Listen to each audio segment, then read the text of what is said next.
Hi, I'm John Green, and this is Crash Course European History. So today we're moving into the second half of the 17th century. The 30 Years' War has ended with the Treaty of Westphalia, and the scientific revolution is producing amazing new universal laws. But life is still pretty terrible for the vast majority of people. For kings, though, things were changing with the advent of absolutism, in which the king is said to have a divine right to the throne, and the divinest divine right monarch of them all, Louis XIV, led Western Europe's most powerful kingdom for more than 70 years.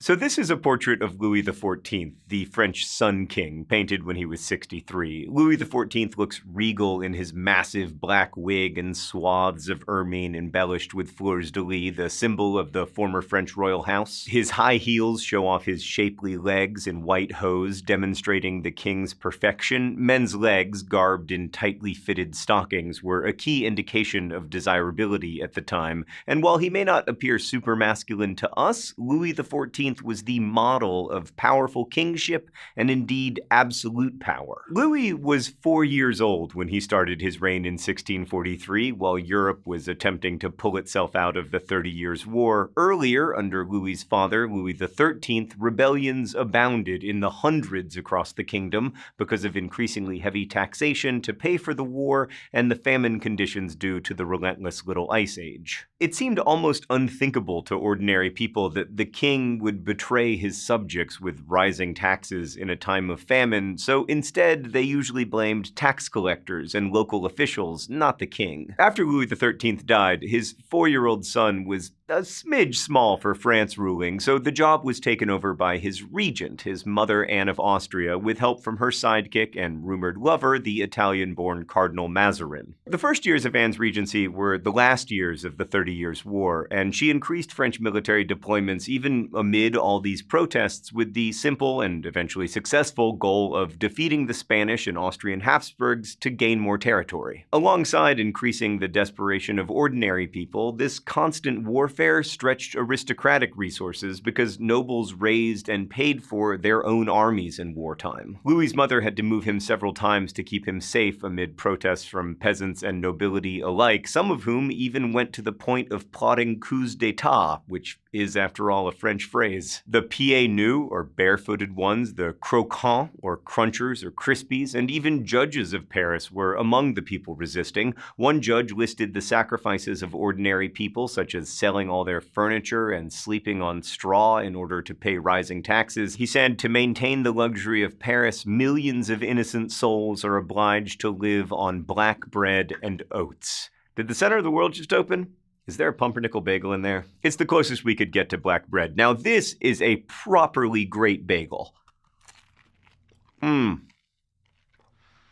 gonna eat that whole thing once this is done. But black bread in 17th century France, not good. For one thing, it was often cut with sawdust, which, isn't ideal for bread making, and also isn't ideal for nutrition. In fact, our contemporary bread is so good that it's hard for us to imagine just how difficult the circumstances were in the 17th century, like just how desperate you have to be to add sawdust to your dough. So we're gonna jump back in time for a bit. Earlier in the 17th century, a group of judges managed to undermine the monarchy, if only temporarily. You'll recall that France ended their religious civil war with Henry, Paris is well worth a mass, IV ruling. Henry was Louis XIV's grandfather, and to pay for ongoing wars, Henry raised a new tax called the paulette that was paid by government officials, including judges, over a 9-year period. And if you paid the paulette, you could keep your job for life, or even sell your job to a successor, and this created a powerful class of bureaucrats who were basically immune from state oversight. But Henry couldn't afford to get rid of the paulette because he needed the cash to wage wars. The officials who bought their positions came to be known as the nobles of the robe, as opposed to the old school nobles who were called the nobles of the sword because they'd gotten their status via military service to the king. Flash forward a few decades, Anne of Austria and Cardinal Mazarin are trying to throw these nobles of the robe out of office, which the new nobles are of course not keen on, leading Anne to threaten to arrest them. I mean, after all, they'd paid a lot of money for those robes. All of this pushed the people of Paris to their most menacing protest until the monarchy backed down and released the judges that they had imprisoned. And this triumph over the monarchy made the nobility of the robe a force to be reckoned with, and also indicated that maybe the absolute power of the monarchy wasn't actually that absolute. Alongside these protesters, another contender for influence arose. A new Catholic movement, Jansenism, called for a complete purging of the self and a fervent spirituality to replace the insufficient and even diluted practices of the church. Like, for instance, being a cardinal who is probably hooking up with the king's mom. The Jansenists believe only intense and full religious commitment could pull France from its dire straits, and they menaced established authority. But the most threatening uprising was the Fronde, a series of opposition movements between 1648 and 1653, in which the old nobility and the courts were like, you can't just raise our taxes willy-nilly without asking permission, and Anne of Austria was like, of course we can, it's a kingdom, and we are, well, if not exactly the king, at least the king's regent and her sidekick. Let's go to the thought bubble. Louis XIV was officially crowned king in 1654 when he was 15, and as he grew older, his urgent task became organizing the administration of his kingdom, raising funds, and uniting his subjects in loyalty to him. Part of his brilliance was to divert the nobility and, in fact, a good part of France with a spectacular court life, rather how a parent might divert a relentless, unhappy child with, say, an iPad. But Louis's court was even more diverting than, I don't know what kids like, TikTok. In the 1660s, the king began the task of removing his government from the tumult of Paris by converting a hunting lodge at Versailles outside of Paris into the most spectacular European palace complex of its day. It housed some 15,000 people when the court moved there in the 1680s, and further thousands in the many adjacent buildings for servants and smaller chateaux built for Louis's mistresses. The nobility was kept busy attending to the king and queen as well as serving the monarch's legitimate and many illegitimate children. They also outdid themselves in maneuvering for status, one of the highest honors being to hand the king his nightshirt in the evening or to oversee his use of the commode. The king also sponsored and sometimes starred in spectacular operas and concerts and plays to add to the feeling of his greatness and power, while the nobility enhanced the scene by behaving as if the king were, in fact, more than humanly powerful. It was almost like the king was a bright sun whose presence warmed all those it graced, and indeed, that's why Louis XIV came to be known as the Sun King. Thanks, Thought Bubble. In the days of absolutism, monarchs across Europe embraced the idea that they had the divine right to their absolute rule. The Bishop Jacques Binier-Bossu preached in the Royal Chapel of Versailles that, quote, "It is God who establishes kings. He vested royalty in the house of David and ordered him to cause Solomon, his son, to reign in his place. Princes thus act as ministers of God." He continued, "This is why we have seen that the royal throne is not the throne of a man, but the throne of God himself." To his mind, God has placed in princes something divine, and in fact, Bossu maintained, princes are gods. The king's divinity allowed for his regime to be free from arbitrariness or the tyranny of anarchy because whatever he did was necessarily correct. Louis XIV probably never said the line most famously attributed to him, "L'état c'est moi," or "the state is me," but it has endured for a reason. He really was the state's power and authority, and he felt that even if he never said it. But divine right theory also meant religious conformity. Louis XIV viewed the presence of Protestants in his realm as disorderly and sinful, causing him to revoke the Edict of Nantes in 1685.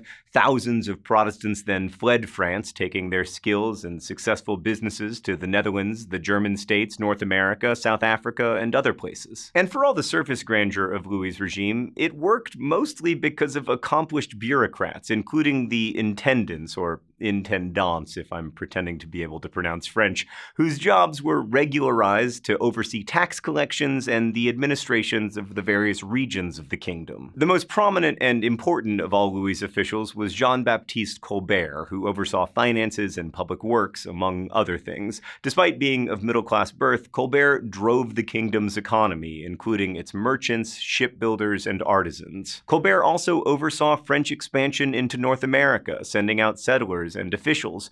Traders combed the continent for the desperately needed furs that were in high demand during the intense cold of the Little Ice Age. Colbert is most famous for his support of mercantilism, a policy that saw economic development and trade as akin to war. Mercantilist thinkers believed that there was only so much wealth in the world, a finite and fixed amount, and in such a zero-sum world, the only way for one kingdom to win would be for other kingdoms to lose. We now know this isn't true, but mercantilism was an important driver of policy and foreign relations at the time. There were many applications of this theory, refusing entry of another kingdom's ships, for instance, or enacting high tariffs on competitors' goods. We can see one example of this in cotton textiles, which were wildly popular, but Europeans had no idea how to produce such lively and washable fabrics, so they were outlawed in France. Smuggling, however, thrived, with women and men alike wearing cotton, and even high officials brought them in illegally. In this and other areas of life, people did disobey absolutist rules. Still, Louis had a lot of power, including the power to wage war. He waged 4 major ones. First, the War of Devolution, in which France gained territory in the north.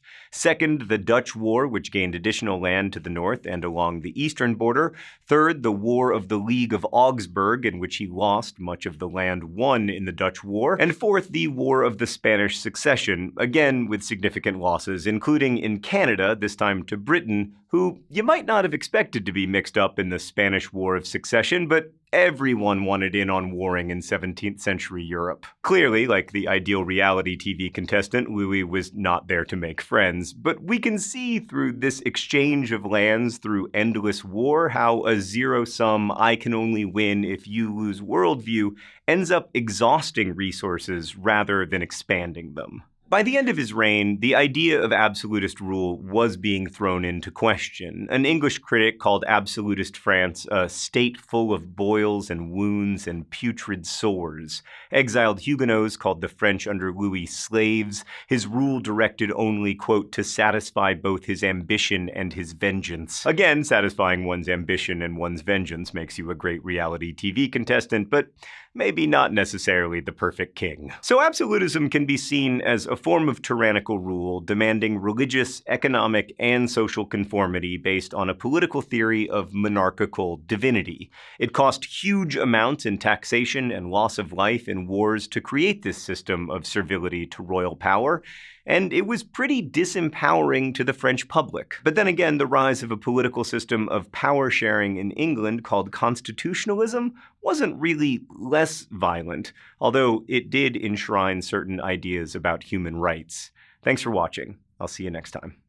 Thanks for watching Crash Course European History, which is made by all of these nice people and filmed here in the Jaden Smith studio in Indianapolis. Our animators are Thought Cafe. We have lots more Crash Course available. You want to learn about astronomy, computer science? We got you covered. Thanks again for watching, and don't forget to be awesome.